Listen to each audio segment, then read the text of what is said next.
خبروں کا سلسلہ بڑھاتے ہوئے خبر شامل کرتے ہیں گوجرانوالہ سے۔ ضلع کونسل ہال میں ٹڈی دل کے تدارک کے لیے ٹریننگ ورکشاپ۔ ٹڈی دل سے فصلوں کو بچانے کے لیے کسانوں کو آگاہی دے دی گئی۔ اسی حوالے سے مزید تفصیلات بتا رہے ہیں ہمارے نمائندے اشتیاق علی۔ جی اشتیاق، بتائیے گا کیا تفصیلات ہیں آپ کے پاس؟ جی بالکل، گوجرانوالہ ضلع کونسل ہال میں ٹڈی دل کے تدارک کے لیے ٹریننگ ورکشاپ۔ گوجرانوالہ ٹڈی دل سے فصلوں کو بچانے کے لیے کسانوں کو آگاہی دی گئی۔ این ڈی ایم اے کی طرف سے ملنے والے آلات اور مشینری سے متعلق بھی کسانوں کو تربیت دی گئی۔ گوجرانوالہ تقریب میں ڈپٹی کمشنر سہیل اشرف، ڈپٹی ڈائریکٹر زراعت جاوید اختر پڈیار، ضلعی انتظامیہ کے افسران اور کسانوں کی بڑی تعداد نے شرکت کی۔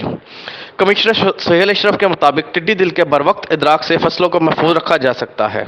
ڈپٹی ڈائریکٹر زراعت کا کہنا ہے ٹڈی دل کے خاتمے کے لیے یو سی کی سطح پر ٹیمیں تشکیل دی گئی ہیں۔